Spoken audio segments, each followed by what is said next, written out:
हाँ मम्मी जी, मैं इसलिए जल्दी वापस आ गई, सिर्फ एक ही सूट खरीदा। पूरे महीने मैंने जो बचत की है ना, जो पैसे बचे हैं उसमें सिर्फ एक सूट आया है। पहले मैं पूरा महीना इतनी बचत किया करती थी कि मेरे इतने सारे सूट आया करते थे, और अब सारे महीने मैंने बड़ी मुश्किल से जो पैसे बचाए उससे सिर्फ ये एक सूट खरीद के लाई हूँ मम्मी जी। मम्मी जी, इतनी चीज़ें महंगी हो गई है। जिस चीज़ पे हाथ रखती हूँ, जिस चीज़ पे हाथ रखती हूँ लेने के लिए, वो हमारी रेंज से बाहर होती है। मुझे तो बहुत टेंशन हो रही है मम्मी जी। लगता है कि ये महंगाई इस तरह बढ़ती गई तो हम तो ये एक सूट से भी मैं जाऊँगी, फिर तो मैं कुछ भी नहीं खरीद पाऊँगी मम्मी जी।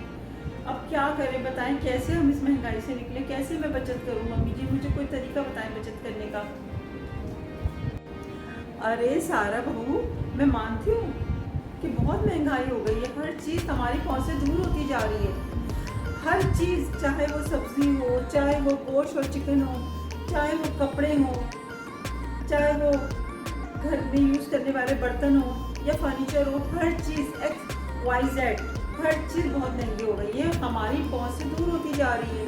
लेकिन बेटा अब क्या करें, हम आवाम के बारे में कौन सोचेगा? हुकूमत तो वही करेगी जो उसे करना है। चीज़ें तो महंगी होंगी, हम लोग की कोई सुनने वाला नहीं है। हमें ही कुछ ना कुछ करना होगा, और हमें इस महंगाई के साथ ही गुजारा करना होगा। सारा बहू, आज मैं तुमको पैसे सेविंग करने के 2 अहम राज बताती हूँ, तो उस पर अमल करो बेटा, तो कुछ ना कुछ तो सेविंग होगी। अब हम लोग को अपने दिल मारने पड़ेंगे, हमें अपनी ख्वाहिशात का गला दबाना होगा, तभी हम कुछ कर सकते हैं। एक तो पहला तरीका तो ये है कि ये जो तुम हर 2 दिन बाद जब घर में कोई खाना तुम्हारी पसंद का नहीं बनता और तुम ऑर्डर करके मंगवाती हो, तो तुम्हें वो छोड़ना होगा, और घर में जो भी पके सब्ज़ी दाल तुम्हें वही खानी होगी। और दूसरी सारा बहू, ये जब भी तुम्हारी किसी दोस्त की या किसी की बर्थडे होती है, कहीं बाहर जाना होता है, तो किसी भी दावत में, तो तुम जाके फ़ौरन एक नया सूट खरीदती हो। तो बेटा, अब तुम्हें नया सूट हर दफ़ा नहीं खरीदना। जो कपड़े तुम्हारे इतने सारे हैं उसमें से ही रिपीट किया करो। रिपीट करना कोई बुराई नहीं है, और वैसे भी हमारे प्यारे नबी सल्लल्लाहु अलैहि वसल्लम का इरशाद है कि फजूल खर्ची इंसान को फ़कीर बना देती है। इसलिए फजूल खर्ची अब तुम्हें छोड़नी पड़ेगी, ताकि हम इस महंगाई का मुकाबला कर सकें। समझ आया सारा वो?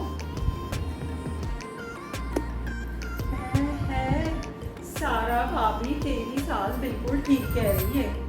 तू सास की बात सुन अपनी, और जैसे तेरी सास ने बोला है ना, तू वैसी कर, तभी तेरी बचत हो जाएगी। हम तो गरीब लोग हैं, हमारे पास तो इतने पैसे ही नहीं होते कि हम कुछ बाहर से वहाँ के खा सकें या अपने बच्चों को कुछ खिला सकें। जो तुम लोग देते हो, सारी बाजियाँ जो देती है, बस वही खाते हैं, वही बच्चों को भी खिलाते हैं। और कपड़े सारा भाभी तू देती है और मेरी और बाजियाँ देती है, बस वही कपड़े हमारे लिए नए कपड़े होते हैं, हम तो वही कपड़े पहन लेते हैं। हमारे पास तो इतने पैसे ही नहीं होते कि अपने लिए एक सूट भी खरीद सकें। सारा भाभी, इस महंगाई के दौर में तो बस एक वक्त का खाना मिल जाए यही बहुत है। इतने सारे बच्चे, मेरे 6 बच्चे, हम मियाँ बीवी कैसे गुजारा करते हैं सारा भाभी, तुझे क्या पता? पता नहीं हम गरीबों के बारे में कौन सोचेगा। इतनी महंगाई हो गई है कि हम लोग क्या करें। अगर तुम बाजी हमारा ख्याल ना रखो तो कौन रखेगा? कहाँ जाएंगे हम लोग?